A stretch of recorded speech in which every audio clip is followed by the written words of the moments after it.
You said on your campaign website that one of the biggest issues facing District 1 is that we need to protect our beautiful farms and farmers. How would you go about doing this? And would you say that this is more or less important than creating jobs here in Frederick County? Our farms are very important. We live on a farm, purchased it in 1961. The famous knife maker, Bill Moran, grew up on our farm. He's worldwide, known worldwide for his knife making, as you probably know who Bill Moran is.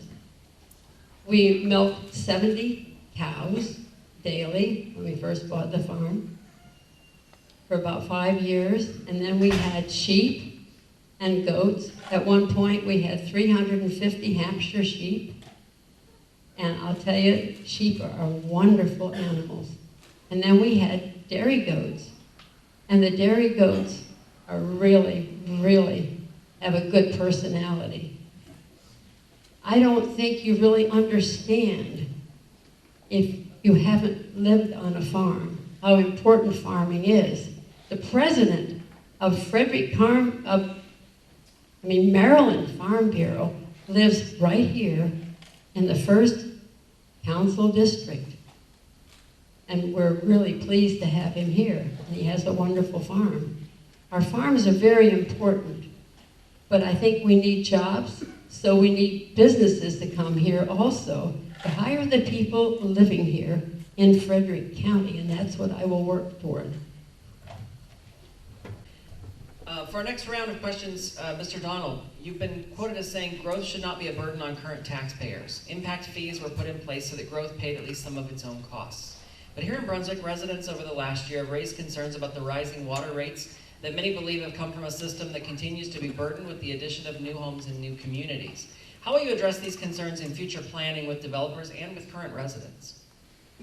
When Brunswick Crossing was negotiated, part of the deal was that the development would pay for the necessary upgraded water treatment facility. That meant that the current residents would get an improvement in their infrastructure without paying all the costs. However, the bigger plant costs more to run. And the fact is that Brunswick Crossing has grown slowly, and that's good in many ways. It hasn't overwhelmed the town culturally, and it's not overburdened other infrastructure. The problem is that fewer residents than expected translates into a higher cost per home for water until the development fills out. It is an imperfect situation, but overall it's one of the better examples of development in Frederick County. In the future, I think that placing growth near or in municipalities is still the best solution to the problem of making growth work for everyone. A strong APFO is necessary to make that happen. I grew up in a time in this county before impact fees, before there was an APFO, and the growth overwhelmed areas, and I don't want to see us return to that time. The problem with growth without a strong APFO is that you wind up building infrastructure that's not up to the task and hurts all residents. I guess in some ways we're all products of our situation, of our environment, to one degree or another. As a kid growing up in Frederick County in the 1970s, we had development that seemingly overwhelmed everything. We wound up in some of the worst school buildings ever built, the ones with the open space concept. It was cheap. The thing about a mistake like that is that it isn't just a mistake for that time. It's a 50 or 60-year mistake. It's a mistake that affects generations of kids. I now teach at Middletown High in a 40-year-old building that was open space. It isn't any longer, but the problems linger. Between my room and the room next to me is what they call an accordion wall, but most people would call it a curtain.